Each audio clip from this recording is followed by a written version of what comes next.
osoo rabbiin subhaanahu wa ta'aalaa ruuyiitti hin afuufin wanni nuti yaamamuunii turre waan takkalliin eega uumaa biyyeerraa nu tolchee ruuhiin guyyaan keessaa afuufamtee abbaan keenya Aadam nama ta'e insaan agartee jedhame guyyaa Juma'aa asrii booda ka ilma namaa taanee ol kaan ka keessatti Aadam haasawe ka keessatti Aadam haxxiffate ka keessatti Aadam assalaamu alaykum malaayikaadhaan jee ka keessatti rabbiin subhaanahu wa ta'aalaa Aadamit dubbatee وعلم آدم الأسماء كلها آدم وهند خنبر سيسي ويا جمعة خنبودة تهاجيتو خناب أمتك إنيا ويا جمعة ويا إيدا كينياتي إيدا تربانيتي إن خان إيدا أمتاتي أمة إسلاما خنا بك ربين سبحانه وتعالى اتولا قروا نبي كينيا عليه الصلاة والسلام كان كرانو قدن umrii teenyarraa taraa takka ummanni muslimaa hajjii keessa walaa arkuuhi amata keessa dirree iidaarratti yoggaa lama walaa arkaniihi torbaan keessa naannoon torbaan keessa guyyaa tokko walaa arganiihi guyyatti immoo namni muslimaa namni ollaa tokko waliin jiru maziidatti taraasha walaa arganiihi laata مالي في أكن رب خراغ سبحانه وتعالى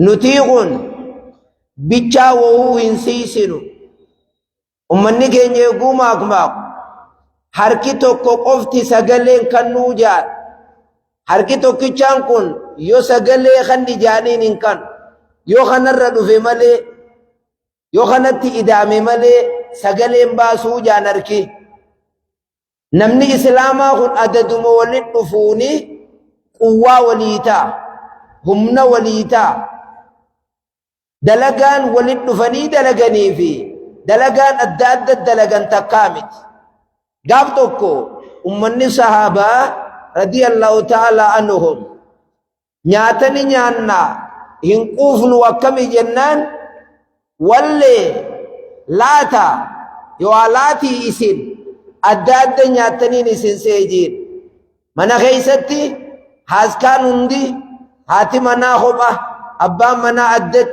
ilmaan addat wallee adda adda nyaataniin isin seejiin akkasumatti itti jirra kaajaaniin wanni barakaa isin dhoorki wanni quufa isin dhoorki mana keessatti haaskaan waliin nyaachuu dhabuu keessanii jeen kaaniiti walit deebi'anii nyaatan ni quufan ammoo jennaan amma quufnee jaaniin adeemsi jiruu fi jireenya wanni jaamu kun jiruu fi jireenya wanni jaamu kun guutuun diin irratti jiraachuun wajjiin jireenya feeti addunyaa dalagachuun wajjiin jireenya feeti negee biyyaa eeggachuun wajjiin jireenya feeti qilleensa alarraa nama seenuuf irraa eeguun wajji jireenyatti haajamti wa'tasimuu bihablillahi jamii'an walaa tafarraqu haada rabbii idda takka haala taataniin qabadha gargar hin babahinaahi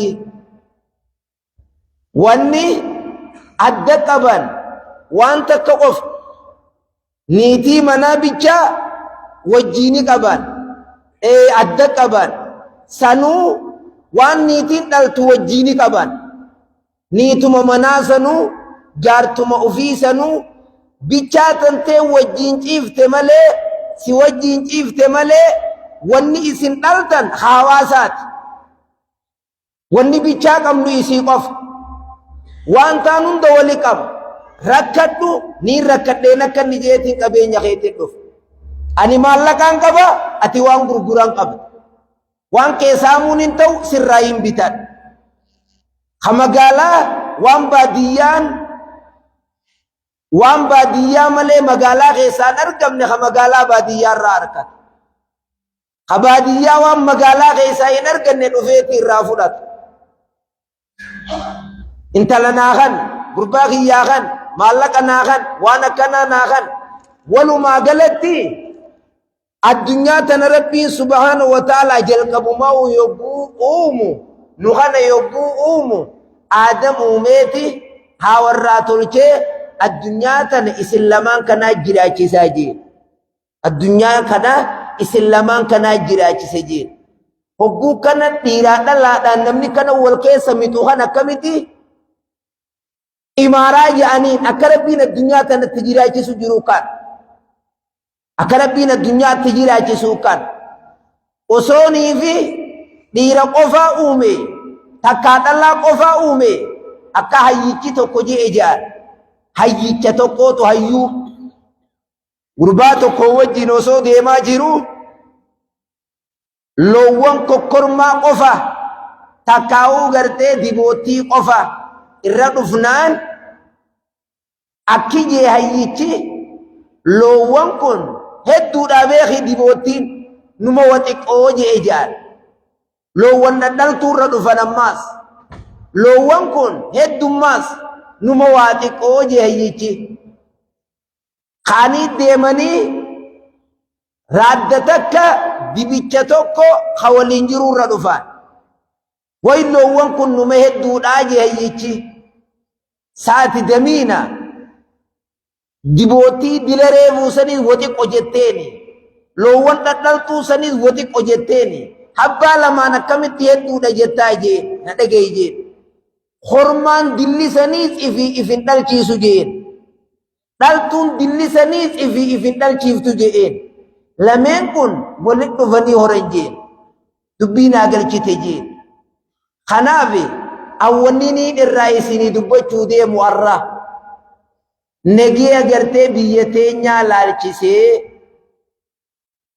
silaayis nabi Muusaan alayhi salaatu wassalaam wa ala nabiyyina afdalu salaati wassalaam nabi Muusaa yogguunii fi namni isa arrabsee yoo isa hamatee rabbi je'een ummataan na hamachuu jira narraa dhoorkitamu narraan dhoorkitu jee sirii galaa dubbiin kiyya kun narraa dhoorkitamoo firraa hin dhoorke jeen takkaa'oo narraa dhoorkii jeen oguu kana yaa Muusaa wayin si gaafadha anii kun makluuqa hundaan uume kaniinanuu arraba itti halkanii guyyaan arrabsu jiran mee akkamittiin sirraa dhoorkaa jeen namni silaa aangoo qabu ka humna qabu kafirraa silaa dhoorkuun male anaa jeen aniihu kunoo na bobba'u jiranii firrumaa hin itti dhiisee jeen armarraa maal fudhan yogguu kana nabi Muusaadhaan maal jeere deem rabbi si yaaden deessisu wanni nin sirraa dhoorkun jiru nama qabeenya qabu nama sadarkaa qabu beekumsa qabu walumaa galan nama fudhatama qabu haasidan dhabu namni haasidan qabne nama miskiinarraa gadii kahuunoo mannaaraa duraa yaa warra rabbi yaa nama rabbii jehusan haasidan qabusa maal isaa sadarree kan rabbi si yaaden deessisuu deemii je'eni akkasin nabi Muusaan deemi ani haniin jiru negeyni biyya teenyaa nuu fidan ta'a namni dura negee calaqqisuu qabu mataa kiyya hawaasa maasiis rabbiin maqaan isaa assalaamul mu'minul muhayminu al-aziizul jabbaaru loo anzalnaa haazal quraan achi yogguu gaffittu kana maqaan isaa maqaan rabbii assalaam negiya gaaf tokko ummanni attahiyyaatu kana osoonii fi dirqamoon godhamin osoonii fi tashuunni dirqamoon godhamin attahiyyaanni salaata salaatanii jirri tokko assalaamu alallaahi wa alaa jibriila wa alaa mikaa'iila wa alaa fulaanin wa alaa fulaanin jaaniituma nabi boodaa hafarsan alayhi salaatu wassalaam hoggaa kana aboo maal jechuu jirtanii jedheega salaammate booda bara salaamu alallaahi jechuu jirraa jaaniin rabbi irra nagayne haa jiraatu jibriil irrattis nagayne haa jiraatu mikaa'il irrattis haa jiraatu na dhagiyaa jeen fallahu huwa salam, rabbiin inni nagiya, wa minhu salam, bakkattiin nagayinirraa burqu rabbi biraay. Yoggaanii fi salatan assalaamu alayna wa ala ibadillahi saalihiina jaa'ayji. Assalaamu alayna wa ala ibadillahi saalihiina jaa'ayji. Faidhaa qultumuuhaa, hoggaa isiita na jettan, isiintun cufa gabrootan rabbii dachii fi samii keessa hajiru itti dhaqabdee je'een. Gana akkanan je'inaa je'een. Akkasitti gartee irraa ugguraman. Maqaan keenya hoo Islaam. Islaama jechuun maal? Ummata nagiyaa jechuudha. Gurra ni qabdani? Ni dhageeysani? Islaama nuti maqaan keenya. Islaama jechuun nama nagiyaa jechuudha. Ummata nagiya burqu jechuudha. Warra nagiya labsu jechuudha. Warra nagayni isaanirraa calaqqisuu jechuudha.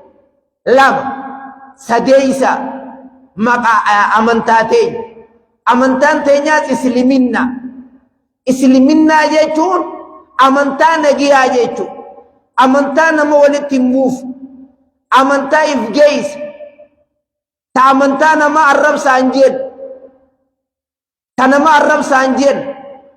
Ta nagee booree isaan jennu. Maaluma jiyeesitti haasa'u waan Isliminnaan ta'a. Mee namni osoo dhufee isitti seenee waan Isliminnaan tun if geeysaa qabdu. Mirga xiqqaa eeydu, mirga guddaa eeydu, mirga dubartii eeydu, mirga sabaa sablammootaa eeydu. Inna akramakum indallahi atqaakum. Laa fadla li'arabiyyin ala ajamiyyin wala li'ajamiyyin ala arabiyyin. Ka'oo kama qaala nabiyyu sallallahu alayhi wasallam. Nabi Rabbi alayhi salatu wassalam. Arabni diddiimaan san ajama gurraacha irra hin caaluu je. Ajamni gurraacha kuni san irra hin caaluu je. Nabi Rabbi alayhi salatu wassalaam waa'ee nagiyaa yogguunii fi calaqqisan yoggaa haasawan biyya teenya tanatti akeekanii biyya Habashaa san dheqaa namni namaan deemu jiru mootichi isaaniitiis nama nagiyaa nama miine bilannaa bahaa jeeti biyya teenya quba laatee osoonii fi Madiinaa amantaan Islaamaa hin dheqin biyya teenya dura dhufte. Mootonni addunyaarra jiru tokko osoo amantaa Islaamaa qabatin mootii biyya teenyaatiitu qabati. Nam tokko osoo ol ka'e Allahu akbar hin je'ini namni biyya teenya Allahu akbar jee muazzina Nabi Rabbi alayhi salatu wassalaamiiti. Osoo guddina isaati nam tokkollee lafa Nabi Rabbi alayhi salatu wassalaam olin fuudhini Ummu Ayman allati min al-Habasha taabasharraa taate ammatte isii guddise ifi fuute biyyi teenya biyya seenaa qabdu. Kana yogguun kaasu silaa namni akkanatti itti haasa'uu fedhu qaama mootummaa ummata jaaniin kan warra biyya bulchuu jaaniin kan silaa isaan akkana na dura ta'anii nattoon namni biyya bulchu nuti biyya teenya tana ni quuqamnaaf biyya teenya tana nageessii eeguu barbaada. Kaachi olii biyya tanaan fudhadha jee achi gaddeemullee asii abaarree firraa dhorkin. Bakka hundaa biyya teenya tana silaa gaabbuuf sheeyni keenya shee Aadam Tuulaa Rabbi rahmata isaanii haa godhu.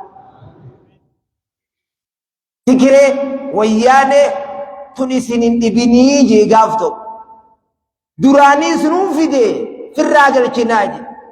Sheekha akkamitti isin fiddanii jennaan mootummaan dargii nu finnaani wahuma isaan itti nu ol yaasan sanuu Rabbi haa fidu jennee du'aayi goonee je.